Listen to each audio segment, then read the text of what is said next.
Good morning, everyone, and welcome to the October webinar from the IEA Clean Coal Centre. My name's Ian Barnes, and I'm going to be presenting an overview of a study that's nearing completion on high efficiency, low emission, that's HELE technologies in Japan and South Korea. For those of you who have followed the work of the Clean Coal Centre, you'll be aware that we've produced a number of studies on the important HELE technologies, covering an overview from a global perspective through regional studies, for example, Southeast Asia, and individual countries such as India and China. This current study extends that by looking at the important economies of Japan and South Korea. So why this particular study? Well, both Japan and South Korea are leaders in having relatively young, high-efficiency coal fleets. They're both very active in developing HELE technologies, such as steam cycles based on advanced ultra-supercritical technologies and integrated gasification combined cycle plants, with a longer-term view to incorporating developments such as fuel cells into the latter. Both countries export technology and support services to third countries on a worldwide basis, and they are major forces in meeting the increasing demand for power in Asia with these state-of-the-art coal utilization technologies.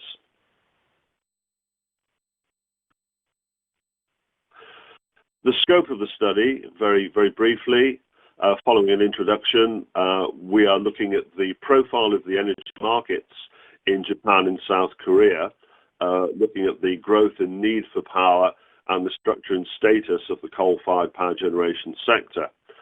The development of these will be examined in the light of the important policy and legislative drivers, such as each country's energy policy and its environmental policy, covering emission of pollutants controls and commitments to reductions of carbon dioxide.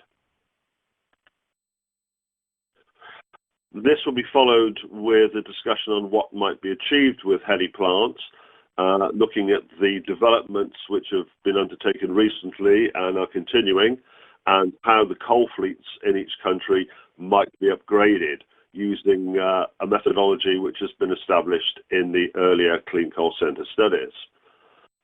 A major part of the report will cover HELE outreach as to how these countries are assisting countries who seek to use coal as an important source of primary energy in the future, can make use of these advanced technologies through technological support programs and funding assistance.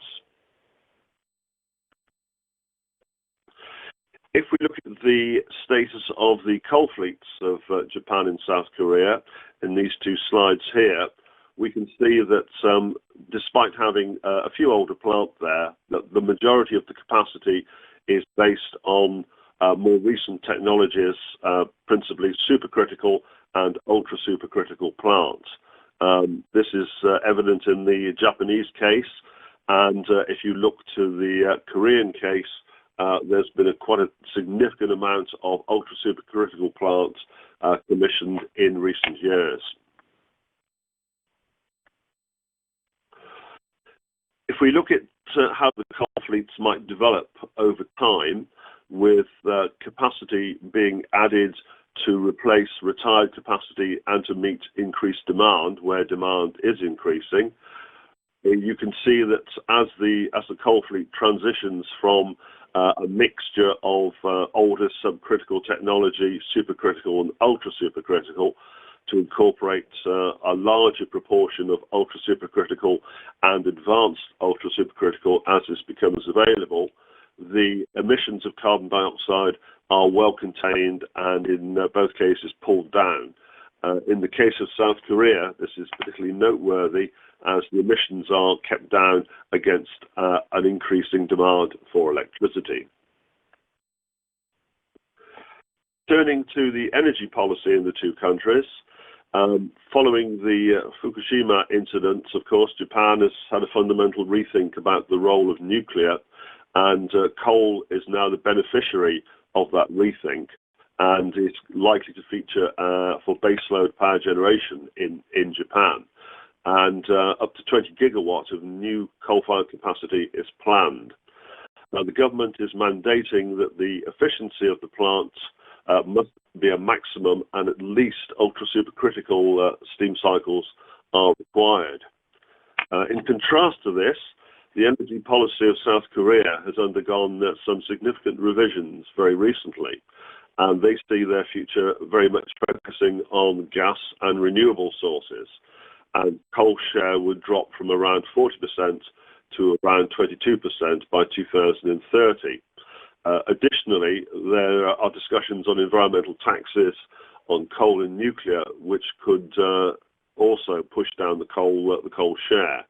That said, there is a lot of capacity committed, and I think it's likely that we are going to see this capacity made use of despite these moves.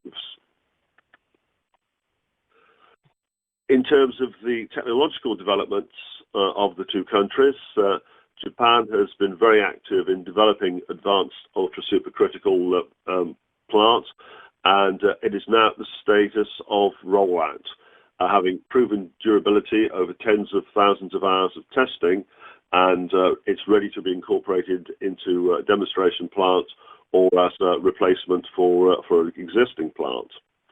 On the IGCC front, the Nikozo 250 megawatt IGCC operating station has been fully proven and is now operating on a commercial basis, and two new IGCCs are in progress based on the Nikozo experience at Nikozo and Hirono.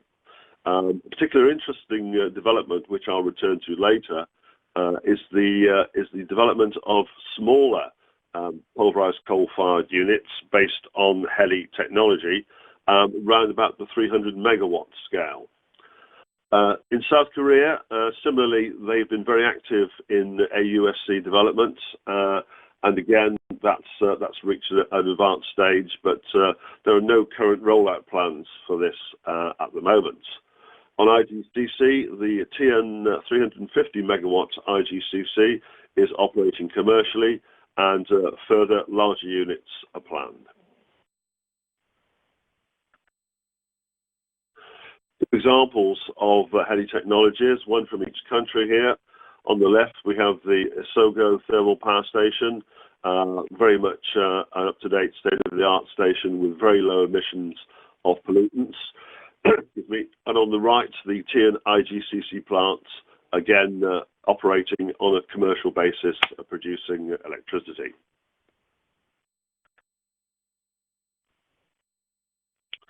HELE outreach. Japan, very active in a number of locations. There's the Batang plant, which is being developed in Indonesia. Also, a 1280 megawatts plant in Myanmar, and both of these are being funded by the Japan Bank for International Cooperation. But three coal-fired plants which are under consideration for locations in Vietnam, Botswana and Mongolia, may not get supported by Japanese banks under new funding rules, where banks are increasingly under pressure not to fund coal projects. Turning to South Korea, Korea's Kexim Bank is funding 8 power projects in Vietnam, but as with the situation in Japan, there are growing calls to limit funding to third country projects involving coal. Some preliminary conclusions from the study. Both countries' coal fleets are very efficient, but can be improved, particularly as AUSC becomes available for rollout. Both countries are very active in technology developments and continue to push plant efficiency upwards and emissions ever downwards. On national policy, the policy towards coal is very positive in Japan, but recent changes to energy policy have made it much less so in South Korea.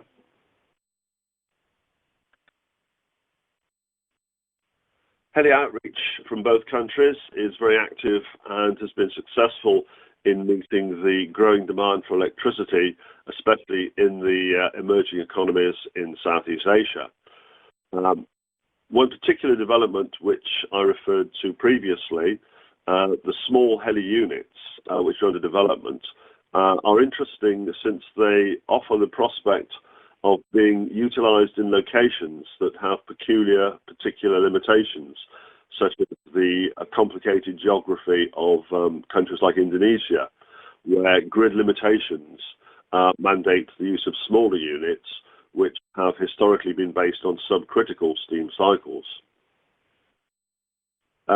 Against this, the major funding agencies, particularly the banks, are under increasing pressure to divest themselves of coal interests, and this raises question marks on how the outreach might progress in the near future.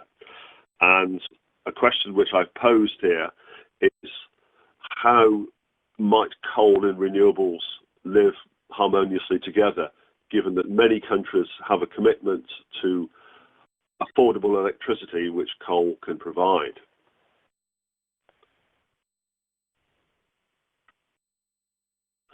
Okay, well, that's been a very brief overview of the study, which, as I say, is still in progress, but will be out in draft in the very near future, and I hope you have the opportunity to consider that. If I could take the opportunity now to remind you that the next webinar from the Clean Coal Centre will be on November the 14th, and will cover developments in co-firing biomass with coal. I'd like to thank you all for listening, and if you have any questions, I'd be pleased to do my best to answer them for you. Thank you.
Okay, I can't see any questions at the moment. Just check again. No, that's clear.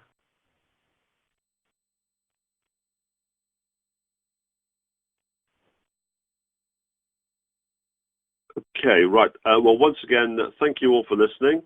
And if you do have any follow-up questions, my contact details are on the presentation. Oh, sorry, I think something's coming in.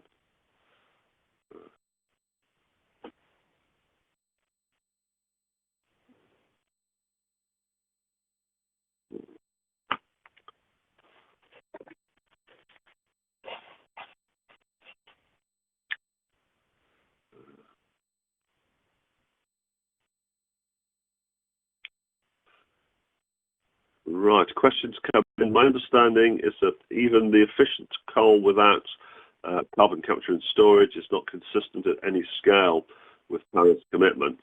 What is your take on that and the implications for Japan and South Korea, both at home and abroad?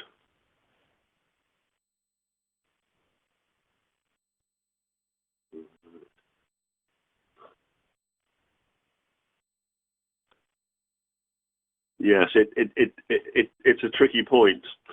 I suppose my best and honest answer to that is one based on pragmatism. That if you're going to continue to feature coal in your energy mix, then you need to do it at the most efficient level possible and hold down carbon dioxide emissions as far as possible.